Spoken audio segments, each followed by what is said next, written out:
What's up, everyone? Welcome to the Tesla Beat number 124. It's crazy. We are, 2 weeks away from Christmas. Hopefully, everyone is having a good ramp into your holiday season. How are all the hosts doing today? Doing great. I am super excited because when this show ends, I get in the car and I drive so that tomorrow I can be in Palo Alto at the fire station for the toy drive. Come bring toys, won't you? New, unwrapped toys because the organizations need to see what they are so they can give them to the appropriate children. Join us, won't you? Yes, But are you please. really going to drive? I'm going to be in a car that is driving with no one else. I will not drive. It's a 12-hour drive. You think I'm going to do that? Forget it. I'm going to sit there and enjoy the scenery. Yeah, exactly. So what Brian's mentioning is we have our big annual holiday toy drive and light show. And we're gonna be doing some cool kind of like block party. There's gonna be a lot of cool stuff. So come check that out at from 1 to 5, 2675 Hanover. Literally, I was actually there last night having a cigar with Josh West 24/7, but literally right where you can see the bear, the cyber bear directionally literally across you can see the fire department station. So come through, enjoy a light show, bring some gifts. There's gonna be some coffee and hot chocolate if you want to. It's been a cold winter so far here in the Bay Area. And then Joe, what do you have going on too? Yes, I will definitely be there in the morning to bring the toys. We also have our light show later on that evening for the upper NorCal area. So, so Where? oh, it's in Galt actually. It's going to be in Galt, and we had the same last year. We did it at the same location, so we're going to be back in Galt doing the global light show. Shout out to Simon for putting together a dope It's at like six another dope o'clock one. too, right? Yeah, 6:30. Cool. Yeah. Sounds good. So just search Tesla Owner San Joaquin Valley, get the schedule there if you want to go. Maybe you can hit both places at once. I know Joe and some of his crew are going to be doing both.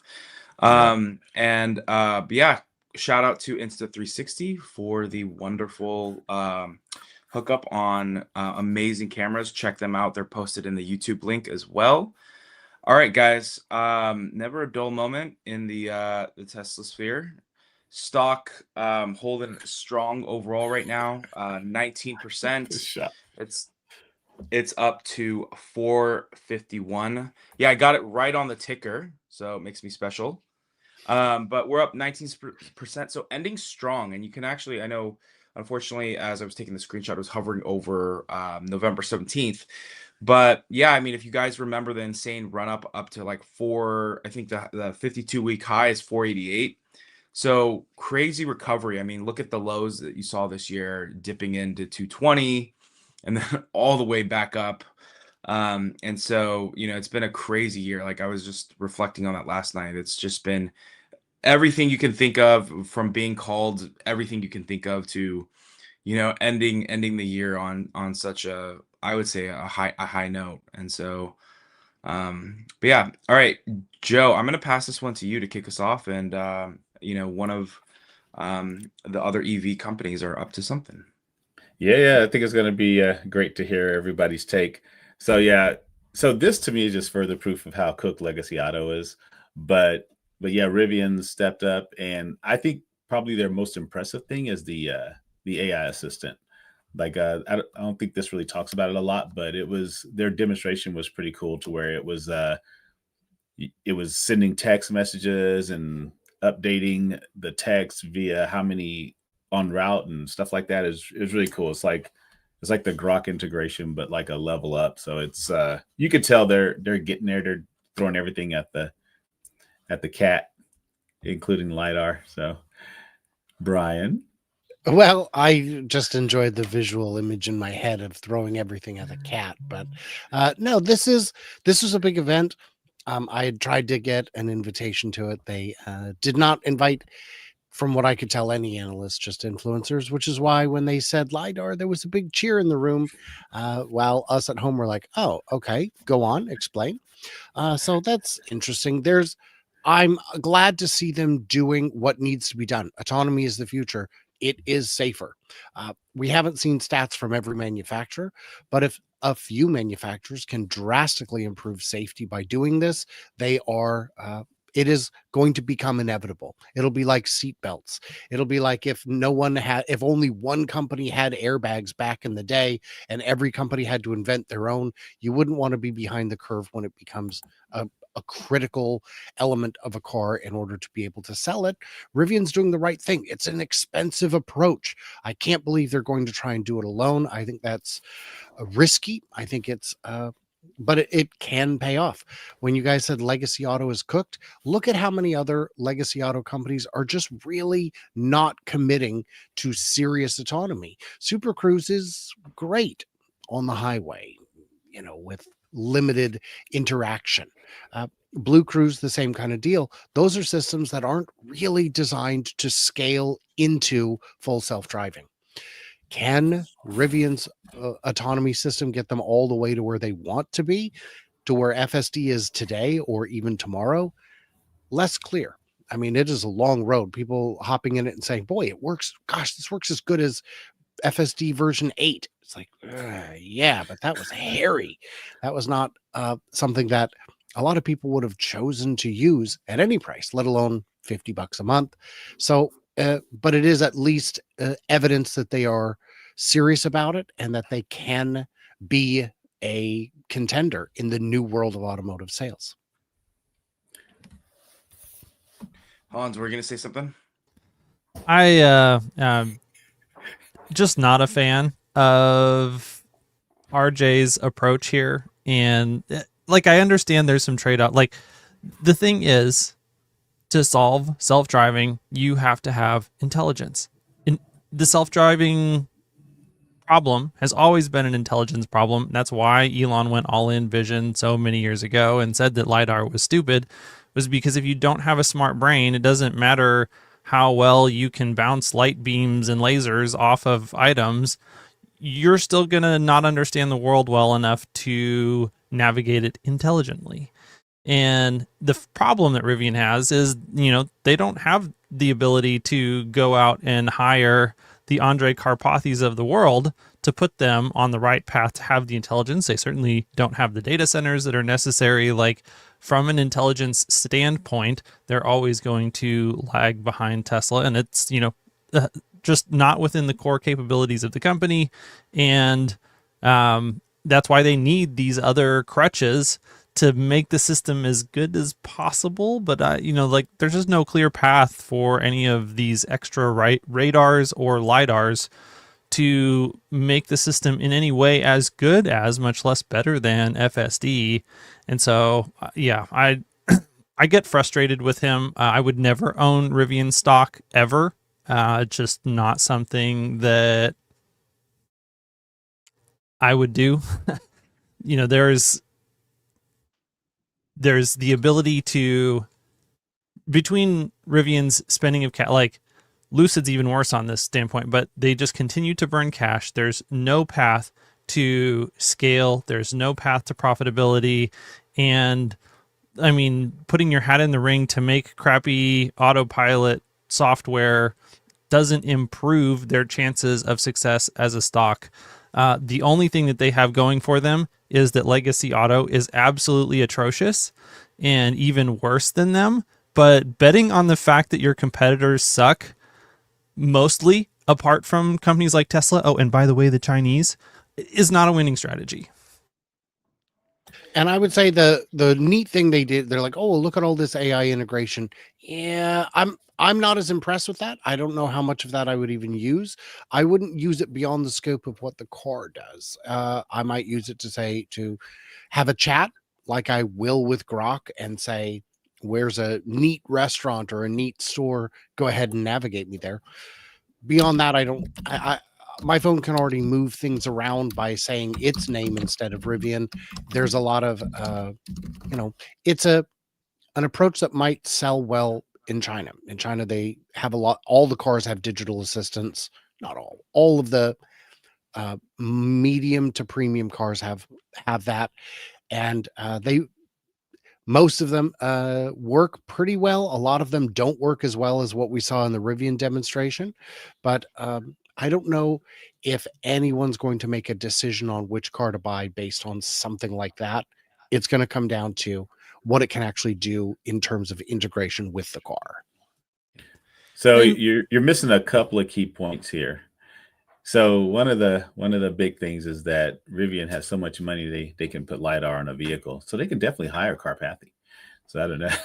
I don't know why they didn't do that instead of putting lidar on the vehicle, but hey, whatever. But also they don't have to beat Tesla. You know what I mean? They just have to show something, and then everybody who's a Tesla hater will be like, well, they have this. I mean, you see it with people who have Hyundais, right? Like they're like, what? We have that same thing. It's lame Yeah. keep. It's not the it's not the same, but you know what I mean? Like this is where education yeah, becomes but at super least Hyundai's critical. a profitable company, so they can do that for many more years. That's there is a difference there. And one thing that I would say on Rivian real quick is that I will make a wager right now that Rivian's self-driving technology will never, ever, ever, ever be better than Comma AI. And if I was going to buy a Rivian, I would pay the $1,000 to put a Comma 4 in there in a heartbeat, and I would never use that system. And I would have a much better self-driving car than whatever Rivian is going to develop. Wow, I love it. I love it. I want to address Rivian's cash burn situation. It's famously bad. I had someone cite me AJ's chart from last February saying, "Look at how bad it is and the projection." The projection hasn't come true.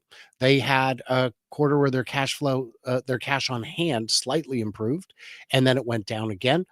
But it is teetering around the same place it was 3 quarters ago.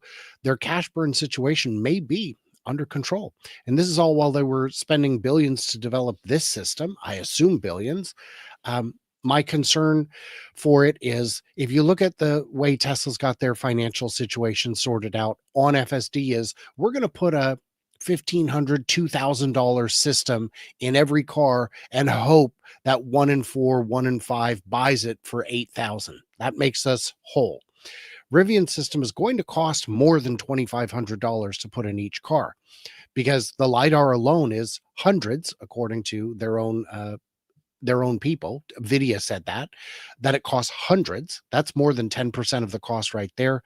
And then a high performance bespoke chip produced in low volume is gonna cost a fortune, easily a couple thousand. So they're going to, if their take rate was 100%, they would still be losing money on the system by putting it in cars as it is today. I'm sure in the future they will increase the price of it as the capabilities develop. Uh, but I don't think that at 50% off, it's 70, it's 65, 70% off the purchase price. But I think a lot of people will still go with monthly because, $50 is pretty easy to deal with on a subscription. I don't think at 50% off, it is 50% as good as FSD today. Not even close. That's just my opinion. Yeah, my thought with Rivian is I think well I first off think there's a couple of companies that like because I think when you think of the future of AI, it's going to be very important. You could have a great chat bot, you could have something great that lives inside of a computer, but you need hardware to go and potentially win this AI race, whether that's wearables, whether that's phones, whether that's going to be cars. So there's companies like Apple, there's companies like even Nvidia, like that I think that could they don't need to go and reinvent the wheel when it comes to supply chain that could potentially make these moves.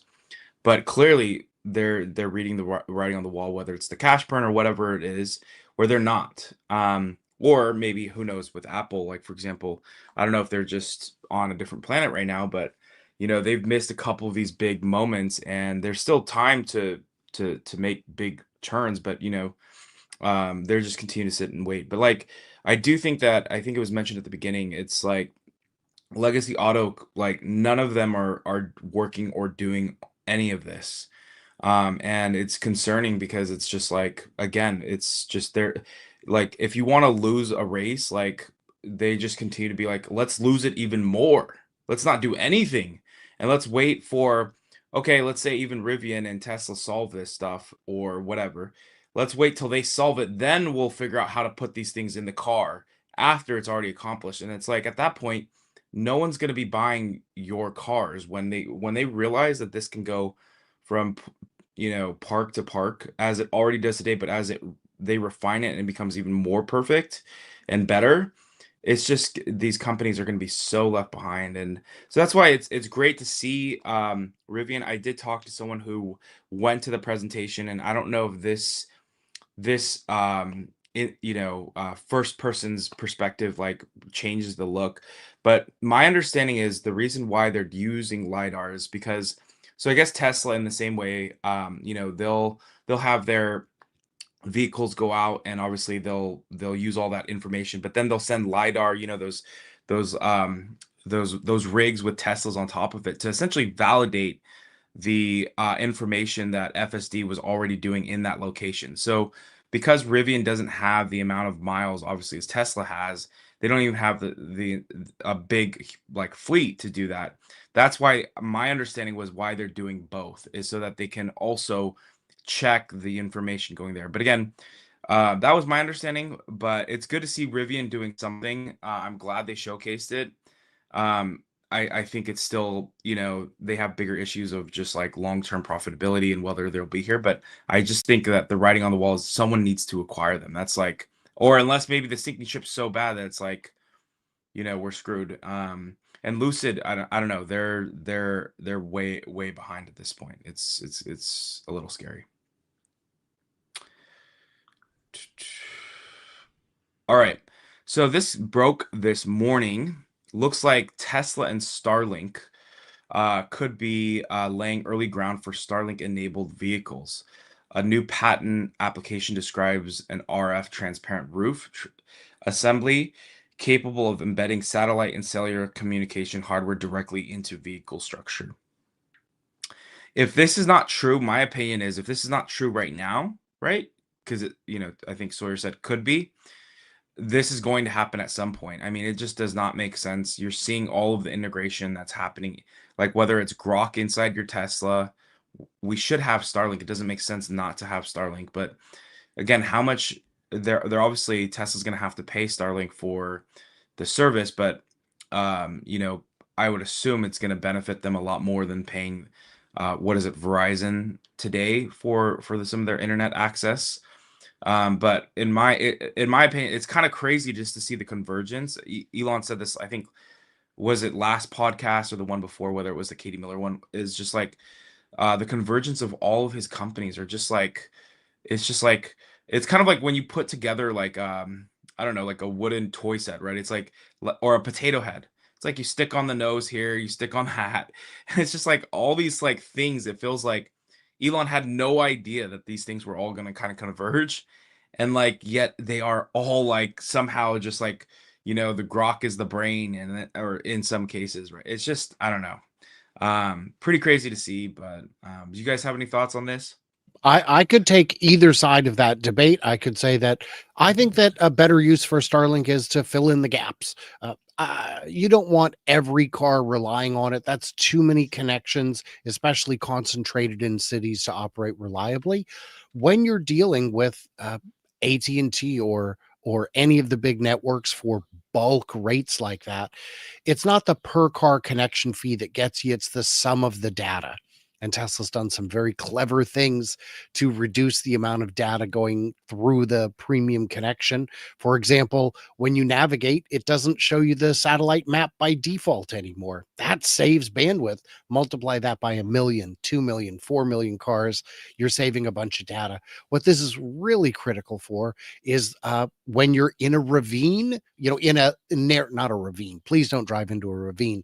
When you're in like a valley and there's no coverage at all, if the car is operating fully autonomously and gets stranded, what do? Well, you got Starlink for that. So this would be a great backup plan. I could argue, well, it's too expensive. Yeah, but it makes the car worth 5 times more. I think that's a good investment. And you could say, well, there's just never going to be enough bandwidth. That's true. Starlink can't launch enough satellites. If only they would consider raising additional funds from the public market somehow. Wait a minute. We heard about that this week. They could IPO at least some part of SpaceX, if not all of SpaceX, to raise the capital needed to uh, launch more aggressively into space, to get that insane shell of 25,000, 30,000 satellites up for truly global, really rich, saturated connections. It's all possible. Everything is, all the crazy stuff is now possible. We saw a booster fly 32 times, or was it land? I mean, land 32 times. It's no longer a white painted rocket. It's just soot colored. Because they don't wash it in between the soot. Maybe it's load bearing. I don't know. But it's the possibilities. You've got all the puzzle pieces. And by the way, how insulting. I call someone a potato head in an interview. I never get another interview, but apparently some people can get away with that. Thankfully, I was saying the convergence of Elon's companies. Hans, were you going to say something? One of the things about this technology is it's an absolutely must-have before Cybercab really hits volume production, because this, you absolutely have to have, a robust and fault-tolerant connection system for robotaxi to operate. And so they're going to need the Verizon, whatever the wireless connections are, and they're going to need Starlink for every single robotaxi that's out there. And we've already seen the robotaxis that are existing, that are the Model Ys, they have the Starlink connection in them. And so, of course, if they're having to do that for those cars, they're going to need to do it in a fully integrated way for the Cybercab. And eventually, whatever Model Ys that they're making, Model 3s that they're making that do end up in the robotaxi network, those should have that as well. And so, yeah, it's obvious that this is where this is going. The only question is, what's the timing? 100%. Yeah, and it's actually crazy that Brian, that you mentioned this, because you just think of like all of the things that Tesla will do to save money, because as you said, right, it's going to be the sum of the data, right? So imagine they just throw some engineer, hey, go look at the costs and how this is and where we're spending the most money, and what are we spending the most money on when you think of the sum of the data. And it could be simple things like, when navigation goes on, it's going to the satellite versus like the things all that you said. So it's just and then now they're, I would assume that like potentially the Starlink rates are maybe more attractive. Obviously, I don't have anything to back that up. But just being able to get service literally anywhere you go now, because if it's Starlink enabled, you're going to be out in the, the salt flats in Utah, or out on Big Sur with no reception, and you'll be connected, and you can still potentially call roadside service or whatever it may be. And so I think it's just going to be a huge win. All right, so this was one thing Here, before we move on, one Yeah. last piece on that. If you ever want to use the Tesla Feet as a distributed inference compute asset, kind of helps if they have like robust connectivity all the time everywhere, and you have, not just good connectivity, but then good bandwidth too. And it needs to be low latency. That really tends to help out. I wonder if there's a system out there that could provide these cars with all of those things. Can't be done. It's impossible. What are you going to do next? No way. Are you going to make a company that does that? You're gonna catch a skyscraper with chopsticks? Come on, man. Be real. Who would do that? That sounds dumb. But speaking of what is it? Statue of Liberty's flying and being caught by Mechazilla arms. So this is something that it was interesting, and the reason I added, so obviously this is the Tesla beat, but obviously, as we know, things that Elon is obviously running 6-7 companies at this point now. So but this was pretty big, and Elon confirmed that SpaceX is going public. I just wanted to get your guys' take, really the co-hosts here, because I think it's a good and bad thing, right?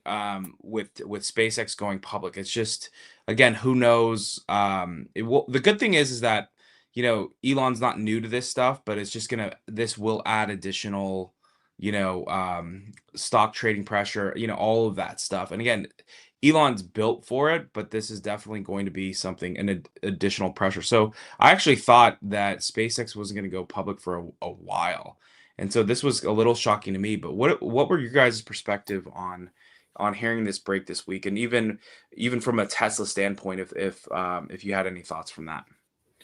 Well, I'll say real quick that I never thought SpaceX would go public, but I think that Starlink could be a shining example of something that could branch off of that company and be its own subsidiary cash hog like it is right now. So I personally, I love SpaceX, and I know everybody who's an investor in Tesla would love to be an investor in SpaceX, but man, for the company to be going as fast as it does and everything it's doing at the pace that it's doing it at, being public would just be kind of a hindrance, I would think. But Starlink, I think Starlink's good. I think Joe's got good points on both fronts.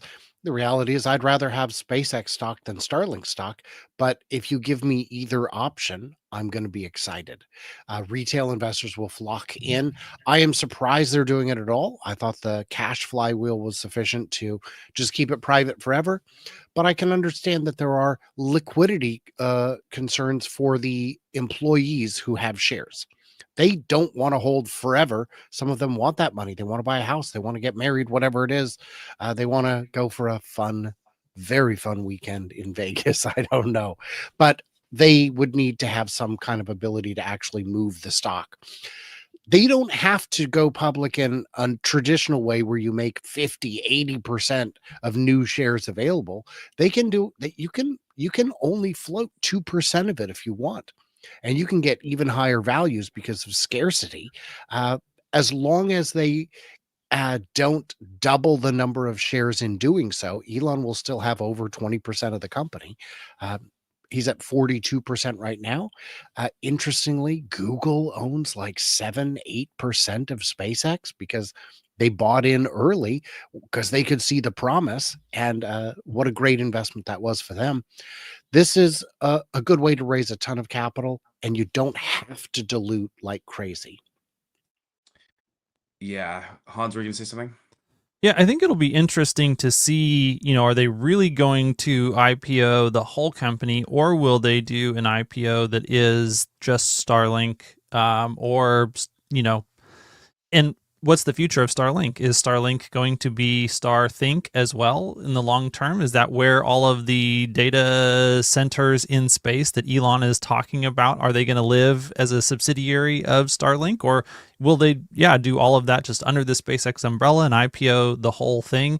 But, one of the things that Eric Berger reported on when he actually wrote that piece that Elon then replied to, which really confirmed what was happening for real, was that Elon is really all in on this idea of data centers in space right now. And that's one of the reasons why you've seen him continually reiterating the fact that, hey, we want to put like 100 gigawatts a year of data centers into space from Earth in about 2030. And right now, we're struggling. We haven't even built the first coherent 1 gigawatt data center here on Earth.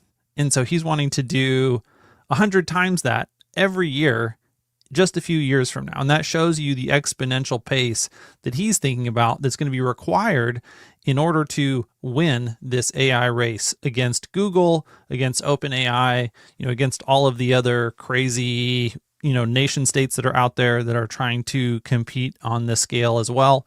And that's why he said that AI is the highest ELO battle ever, that you're competing against all of the smartest people at all of the biggest companies with all of the most resources. And then you also have the geopolitics of the whole deal. You've got to interface with your own national government, and then you've got competition against China. Like, I can't even imagine what the corporate espionage considerations are for this kind of stuff. And all of that, I think, is one of the stuff that pushes towards, well, if we're just the best at making chips and putting them in space where we have free energy and we figure out, all the hard things about cooling and networking to make that happen, and we just have the best ability to launch this stuff into space, then all of those other players are like, that's something that none of them are really going to be able to compete with Elon in. And it's the thing that Elon can do to really maximize his chance of winning here. And that is something that will require a lot of capital. And that's why he wants to do this IPO, is to be able to bring in a lot of money as quickly as possible to accelerate their ability to do 100 gigawatts in space. The idea of space-based data centers is, crazy. But what's crazier to me is the idea that the US may have space-based data centers before Europe really has any AI data centers at all. Can anyone tell me what on earth Europe is doing and why they're falling so far behind in AI? Because I don't get it. Are they even doing anything? Are they? Well, name a especially European AI company. Yeah, especially since so much of the talent that actually is transformative in AI, so many of them are from Europe, but they're all doing it here in the United States. I mean, Demis Hassabis is one of the most influential people in AI, period. And between him and then the rest of DeepMind, like, that's the majority of the progress that has been made in AI is in some way connected to that. And that was a London-based thing. And yet, of course, they can't continue that work in the EU. They have to come to the United States, because if they had stayed in the EU, they would have just drowned and died. Yeah. I mean, I don't want to go into an EU rant, but there's clearly, I mean, I think the overall theme is just strangulation by overregulation there. I think of the innovation has just been pretty much choked out of Europe. But when I think of this SpaceX, like, clearly something must have changed probably in the past 6 months to a year, where Elon was like, AI data centers, I need capital. Boom, we need to go public now.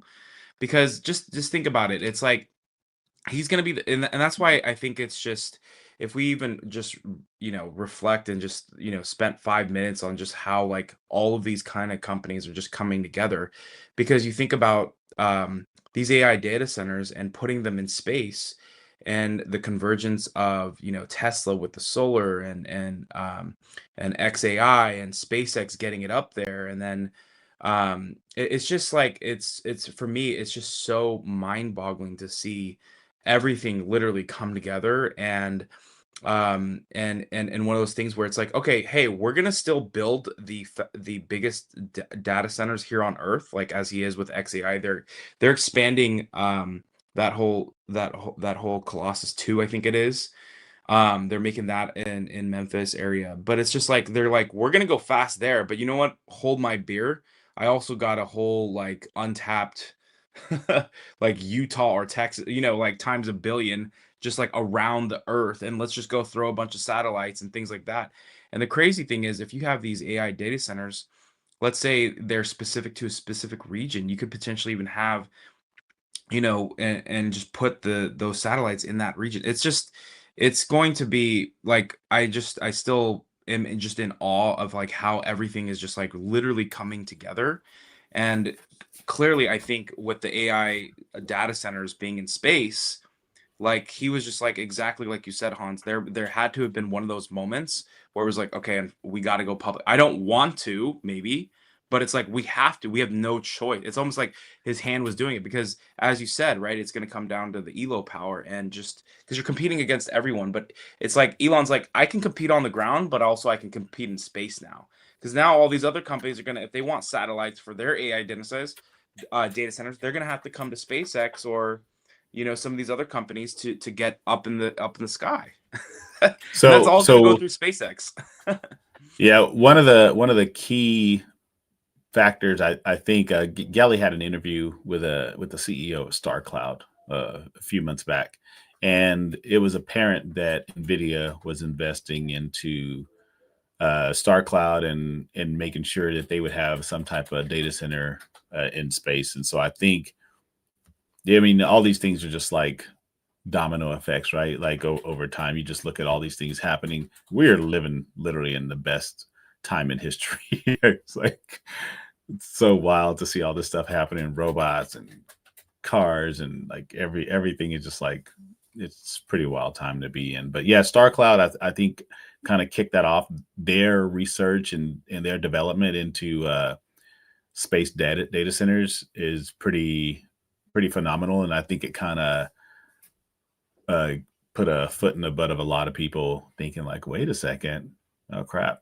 You know what I mean? It's always these little companies that you just never really know about that are doing big things, and Tesla was one of them. And now, I mean, luckily they still operate like a startup on a lot of things, and so they just keep innovating. But yeah, I think StarCloud had a lot to do with that. If you look at the state of automobiles generally, if it weren't for Tesla, a lot of these companies never would have gotten into high gear. If Tesla had never gone to China, where would China's automotive industry be today? I don't think it'd be leading globally as it is in terms of electric vehicles. And for SpaceX, we know that's true. Look at what space development was from the advent of the shuttle until after the shuttle's termination. There was nothing going on in space anywhere in the world. Nothing new, nothing exciting, uh, no real hope. And even when the shuttle was canceled, there was no replacement name. They're like, well, we'll try and go back to building capsules like we had in the 60s. That's not exciting. That's not new. Uh, and now here we are. Uh, China's on the verge of landing their first rocket. Blue Origin has landed an orbital class rocket. It's all getting exciting again. And now with the drop in cost to get payload to orbit, new opportunities emerge. There will be in our lifetime orbital hotels. They'll be cost prohibitive, but I say that about anything north of a Super 8. So maybe I'm not the best authority on it. Yeah, it's wild times. Joe, I'll pass this one to you. I don't know if there's anything we wanted to, or anything you remember that you wanted to talk about specifically, but hit us with the Katie Miller. So yeah, it was a pretty good interview overall, and I had Grok cite some of the top 10 things, and it was pretty interesting just watching him, because she asked, it seemed like she just really wanted to get her questions out. She really didn't have a lot of follow-up questions, unless like he kind of veered on a path. So it was a overall a good interview, but I think him realizing that like his side quest on Doge was kind of a thing during when it was happening. I was like, man, he's still working at the company's still innovating. I didn't really see the thing, but you can kind of see it. But I mean, not kind of, but you can definitely see it now that he's back full stream. I mean, there was a definite difference. So, but there was just a few little tidbits I thought they were pretty cool, like a Tesla full autonomy coming in 2026, and I mean, like just all the things that his AI influence and stuff like that. And you just got to think like Rod Barron says it a lot of times. You know what I mean? Like no matter what you look at in history, like Google to anything, like Elon has touched it. You know what I'm saying? It's like really wild when you think about that. Like people talk about the PayPal mafia and all that stuff, but you just really realize that from his influence, you have all this stuff throughout history. And then like, I mean, you just can't discount that. People they like to hate on him. They like to do all this stuff, but you can't sleep on him. You can't discount him. And you definitely got to pay attention to what he's doing. Just a little bit. All right, so be merry, people. Hopefully I think some people have been getting the holiday software update. It has not gone wide release, but I think some of the big things. The first one, to be honest, was I think probably the top two things that I looked at was the Tesla photo booth. You're gonna obviously be able to take selfies from inside now, create filter stickers. I mean, long time coming. And then the second one was the Grok with navigation commands. That was a big one. Because it's kind of like funny to have an AI in there, especially on unhinged mode. But then you can't really, you want to be able to imagine getting directions from Grok in unhinged mode as it's navigating. Turn right. I'm just joking. But yeah, like it's You dumb so and so. yeah, exactly. So a lot of things coming. Supercharger site map, 3D view, which is cool. Navigation improvements. Again, I'm not going to go through everything here, but hopefully you can get that, and hopefully they roll it out. In my opinion, like at least the week of Christmas, if not sooner, just so that there's time to enjoy it going into. Because I feel like the holidays just slip by, and then boom, it's just January, and it's like. But being able to enjoy all of the amazing feature updates leading into Christmas would be awesome.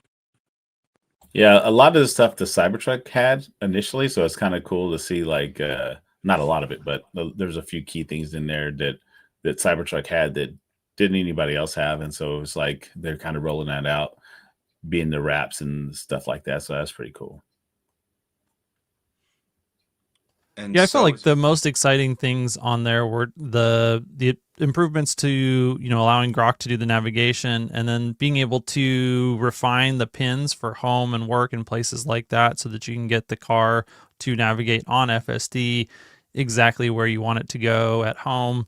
We'll see when that rolls out if it makes it any better at parking in your garage the way that you would like it to. Maybe it will, maybe it won't. But at least it's an improvement in that direction. And of course, that's going to be a big deal, I think, overall. And then the rest of the stuff obviously is fun for Christmas. But yeah, I think those are things that they're including in the holiday update that are actually like major improvements that point to the future of FSD and Tesla's autonomy. This is for free every year, for free. It's like crazy. Yeah. You don't have to buy a whole new car to get the newest features. And that's the craziest thing.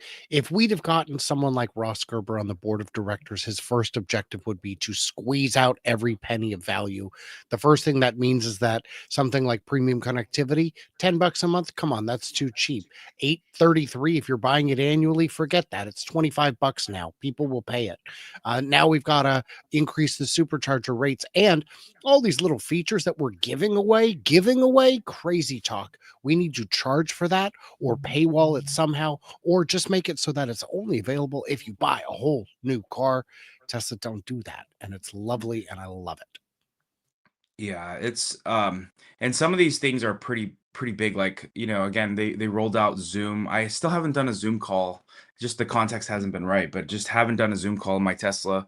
But just even getting access now to being able to do selfies. I mean, I think it's really cool to see things like that. And that's like a pretty big update, just being able to get that access. Again, Tesla is like literally a computer on wheels. So it's really just a matter of just engineering and really getting access through the app and all this other stuff when they release things like this. But when they do, like I said, when they release things like this, I mean, this is not just a bunch of nothings, right? This is just a bunch of big updates.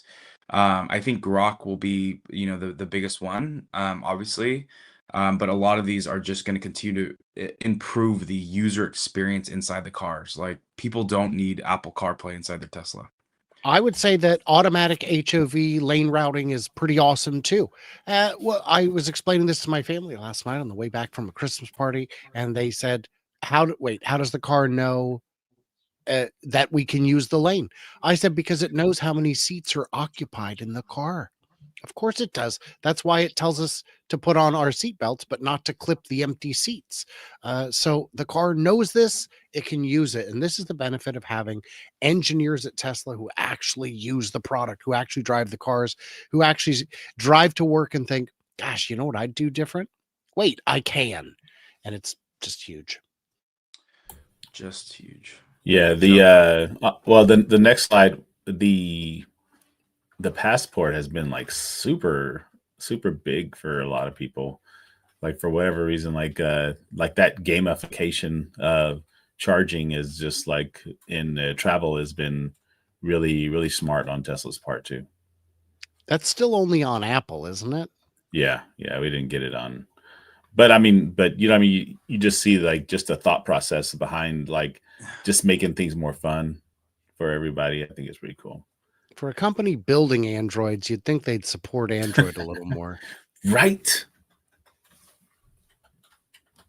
Right. All right. So now we got Joe. This one's to you. Yeah, they're making a lot of cars in a swamp. I don't know if you guys have heard of this, but Down under. there's this patch of wet dirt that's making a crap ton of cars. 4 million cars from Gigafactory Shanghai. That's freaking amazing. Like that team is like incredible, man. Like they are just cranking them out.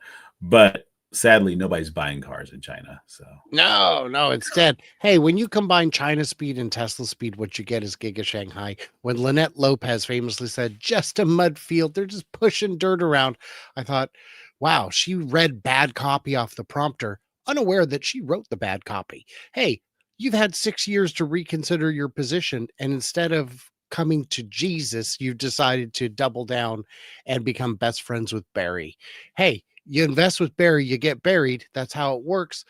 4 million bogmobiles ain't lying. This is still going on, and Tesla China sales are still strong.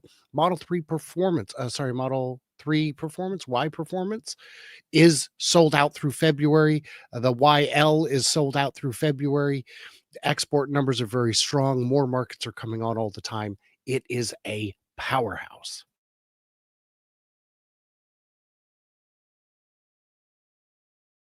Wild, wild, wild. All right. I feel like I don't know if there's anyone necessarily any big automakers at this point left out, but BMW gets access to superchargers as of yesterday. Sorry, this was as of December 10th, so I guess as of December 9th. But I'm pretty sure everyone's included now. Is there anyone missing? Do you know? I don't think so, right? So this one was I actually thought BMW was already on, but I guess not. All right. This is I think this is what you were talking about, Joe, earlier, all of the passports and the things like that. All right, Joe, I'll throw this one to you. Powershare with the Powerwall. Powershare with the Powerwall. So Tesla has announced a new Powershare with Powerwall feature is still in development and is now scheduled to release in mid-2026. So for a lot of people who got the Cybertruck, this is like a kind of a selling point for them with being able to have the Powerwall Powershare feature, and so it's like finally. But I mean, that's like 3 years from release. It's kind of crazy. Kind of crazy. All right, there's one other slide that I wanted to just jump to. Come on, let's clicking through all the good stuff. You want me to go back? Is there anything? No. Nobody will know. Nobody will ever know. Okay, well, they saw it. I showed it up there. But yeah, I think this is just I feel like where it's like the epitome of legacy auto, right? It's just let's block people from competing so that we can I mean there's other issues with having China like a China government based autos in here, but aside from that, I'm just saying it's like blocking people from coming into a market is not going to be a way to compete, right? That's not how you can keep your competitive edge. And so looks like there was an article that Sawyer posted. Major automakers urged Washington to prevent Chinese government backed automakers and battery manufacturers from gaining entry into the United States to open manufacturing plants, warning the industry's future is at stake. It's like so it's like not only are they not innovating, they're actually doing the exact opposite, and they're like, hey, we don't even want to we're going to create something that like Blue Cruise or something that's like literally can't even compete and is stuck in like 10 years ago. So they're not even advancing that in a lot of ways, but then it's like let's block entry from other competitors to come here. But it's just I don't know, it's just there's just no hope for these guys. I thought it was all about jobs. It's not about jobs. Oh, what a surprise. They lied again. Hey, protectionism will get you pretty far, but it can only get you so far. And this is a global race. If you want to retreat to your borders and only sell cars in the US, you're going to have a problem. In part because you're going to lose economies of scale. You're going to lose the ability to attract the best engineers and retain them. Your shareholders are going to get increasingly annoyed with you. And pretty soon you will be the lotta of the US. It's not a great idea. Maybe just move forward. Maybe just get serious and make some painful decisions. Maybe tell your shareholders no more dividends until we get this sorted out, because we need to grow into the future. And for the love of all that's holy, stop doing buybacks. It is not appropriate based on the health of your companies. Well, to be fair, I mean, GM's not wrong. The health of the industry for all of the legacy automakers and pretty much everyone in the United States besides Tesla is at stake. And Mary did lead. She led all of these dumbasses straight over the cliff into bankruptcy. Well, I got humiliated by that, so I walked it back and said, I didn't believe that. I just let everyone say it for years. Mary, come on now. And behind closed doors, I did go to Biden's ear and say, hey, you really need to talk about Tesla, because we didn't lead. But yeah, continue the lie for years. And the thing that makes this even doubly more insulting and hilarious at the same time is that GM is one of the most culpable companies in so much. GM is China Motors. They were for so long until they got discarded because they were no longer useful to the CCP anymore. That they became, there's a great piece by, who was it that did that? Was it it wasn't AJ. I think it may have been Connecting the Dots that did an explainer video on just how much of a Chinese company GM had become at one point. I'll push back on that real quick, because that video was not based on any interviews with anyone who actually knew what was going on. And even in his comments, he had people from GM saying, wow, I've worked there for decades and had never heard any of this. And a lot of the dots he connected didn't connect, saying that, oh, it's the same technology. It's not. The UI is different. The batteries are different. The software is different. The BMS is different. The design language is different. So I would take dots with a heaping quarter cup of salt on a number of those videos. Apologies, dots. You know I love you, but you gotta. Well, that's good content. Yeah. Sorry, I was on mute. So John's muted. I thought I was just a big mood killer. No, not at all. One thing I did want to mention is Model Y is #1 in Malaysia. And why is this a big deal? It's because the Model Y is just a lot more expensive than a lot of the vehicles in Malaysia. So the fact that, again, people are they're extending themselves and going and buying this car again against the competition out there, and cheaper options is a big deal. So it looks like, I think the headline on the bottom left of this is Malaysia EV registrations tripled in November of 2025. So, it's a pretty big deal. But yeah, market share is 96 basis points or 135% above the 3-month trailing average of 0.7. So pretty crazy. All right, Joe, what is this? This is the upbeat. We're going to do quick takes and get everybody's opinions real quick on these new informations. All right, Brian, XAI late night meetings and mega pack deliveries. Probably nothing. Doesn't mean anything. Hey, look, your data center is going to need a lot of juice. And not only does it need reliable juice, it needs very smooth juice. Those chips are fickle. And if your power coming is straight from the grid, it needs to be smoothed. It just does. Hey, we've got a device that does that. And it's available for less and less money every time you buy one. They just keep getting cheaper.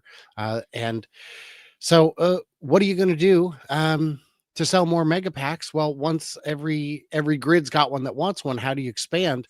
Well, first of all, we'll never get to that point. But if we do, the use cases keep expanding as the cost comes down.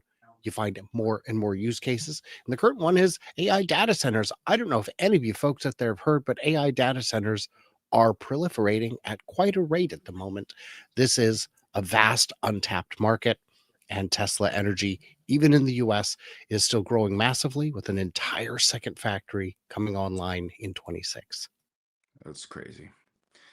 There was a really good piece that Gavin Baker did with Patrick O'Shaughnessy on the Invest Like the Best podcast this week, and he laid out kind of the roadmap that XAI in connection with NVIDIA is going to pursue moving forward to take back the crown from Google, who have really done a great job with Gemini 3, and they've shown how great the TPU chips are.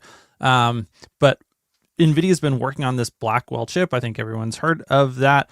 The thing is that there are no big installations of Blackwell chips yet that are up and running, and there's no model. Well, that's what XAI is working on right now with Colossus 2. And they're trying to get up to that 1 gigawatt mark that Elon talked about. And once they do that, then we'll see the first actual AI models that are trained completely on these big new Blackwell clusters.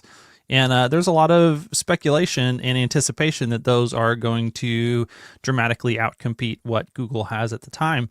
And so that's, the goal that they're working towards is XAI needs to build the biggest 1 gigawatt coherent cluster of Blackwells as fast as humanly possible. They need to help NVIDIA debug that entire cluster in all of the software, all of the hardware, everything, get that thing singing so that they can train that model, so that they can show what NVIDIA can do against Google and the TPU. And the reason that they're meeting at midnight is because they are moving at the speed of light, trying to get that up. Megapacks are an important part of that, as Brian mentioned. And it's one of the, this is that highest ELO battle thing.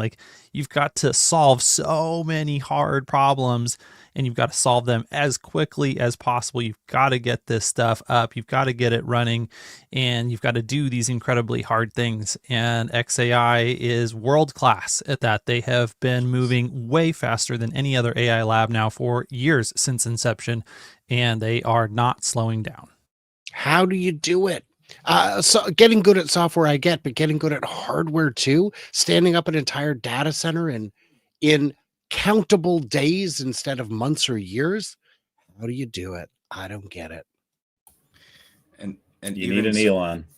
Yeah, I think he said, wasn't it 19 days or something? But I remember Jensen said something about the compute power or the amount of GPUs that you could stack, and Elon took that and he's like, hold my beer. And I think he 5x whatever the guy thought. It was 30,000 GPUs. He did 100,000 or whatever it was. But yeah, I mean, you can't cluster that many together.